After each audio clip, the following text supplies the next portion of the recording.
पाकिस्तान की जो ये क्लेम करते हैं कि नंबर 1 एजेंसी है, उसामा बिन लादेन आपके अपने घर से उठाया गया।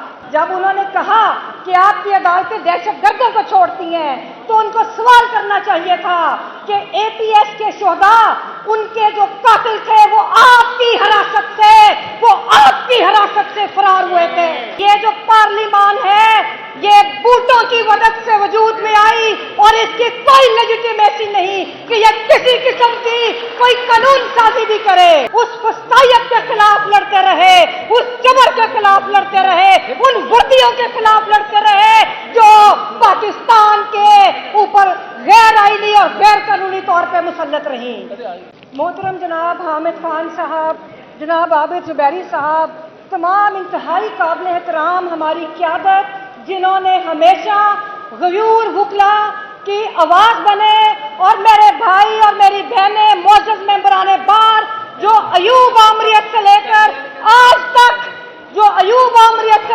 आज तक उस फस्तायत के खिलाफ लड़ते रहे, उस जबर के खिलाफ लड़ते रहे, उन वर्दियों के खिलाफ लड़ते रहे जो पाकिस्तान के ऊपर गैर आईनी और गैर कानूनी तौर पर मुसल्लत रही।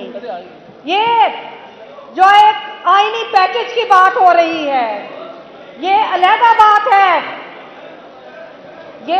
बात है कि ये कोई कॉन्स्टिट्यूएंट असेंबली नहीं कि जो ये आइन के बेसिक स्ट्रक्चर के ऊपर बात करे या उसको तब्दील करने की बात करे। हम तो ये कहते हैं कि ये जो पार्लियामान है ये बूटों की मदद से वजूद में आई और इसकी कोई लेजिटिमेसी नहीं कि ये किसी किस्म की कोई कानून साजी भी करे।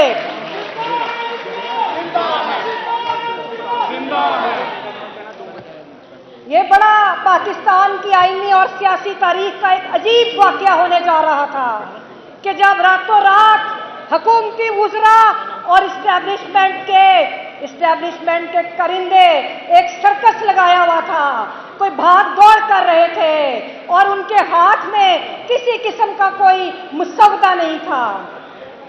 मैं कहती हूँ कि ज़ियाउल हक कहा करता था कि ये जो पाकिस्तान का आइन है ये 12 सफ़ों की किताब है, और ये जो उसकी बाकियात हैं वो वाकई उसको 12 सफ़ों की किताब बनाने जा रहे थे।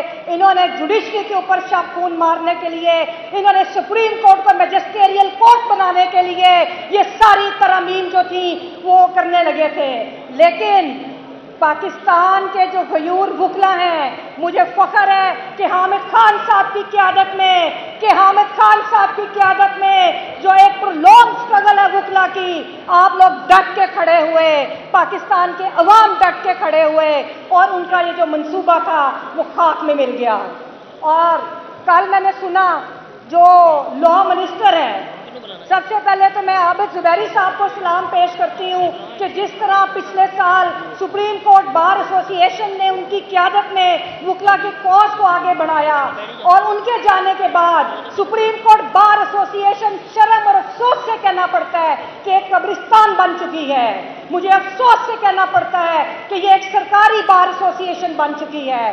कल आपने देखा कि एक कन्वेंशन था जिसमें इन्होंने अपने चंद लोगों को बुला के, और लॉ मिनिस्टर तकरीर क्या कर रहे हैं, वो बात क्या कर रहे हैं, वो ये कह रहे हैं कि हम एजेंसियों से मिले, हम लोग इन कुव्वतों से मिले और उन्होंने हमें कन्फ्रंट किया। क्या मजाल है कि आपके मुलाजमीन जो कि पाकिस्तान के आइन के मातहत जो वजीर आज़म और मुंतखब हुकूमतों के मातहत हैं वो इनको कन्फ्रंट करते हैं और इन्हें कहते हैं कि आपकी अदालतें सही काम नहीं कर रही। तो वजीर कानून ने उनसे ये क्यों नहीं पूछा, जब उन्होंने कहा कि आपकी अदालतें दहशतगर्दों को छोड़ती हैं, तो उनको सवाल करना चाहिए था कि एपीएस के शोहदा, उनके जो कातिल थे वो आपकी हिरासत से फरार हुए थे, उसका जवाब दो।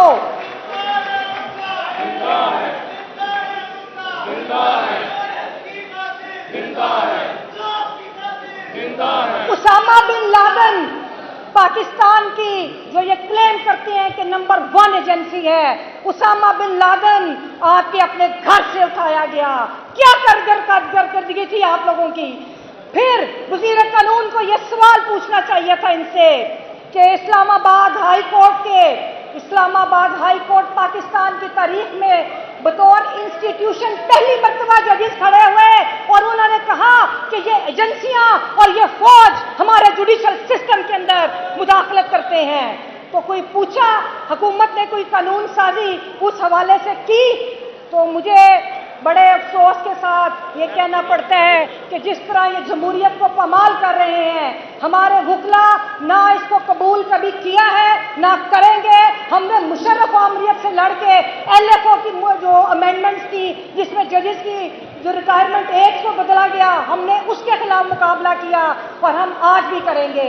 आखिर में मैं लाहौर हाई कोर्ट बार के सदर असद मंजूर भट्ट साहब और नायब सदर सरदार गैलन साहब को शुक्रिया भी कहती हूँ कि उन्होंने वकला को मायूस नहीं किया और आज एक नई वकला तहरीक का आगाज किया।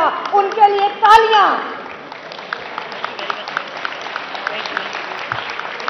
और बस आखिर में मैं एक गुजारिश करूंगी कि आज हर सूरत हमें बाहर निकलना है। आज हम रैली की सूरत में इन ईवानों को बता देंगे कि कोई रातों रात डिक्टेटर्स वाली अमेंडमेंट को हम तस्लीम नहीं करेंगे।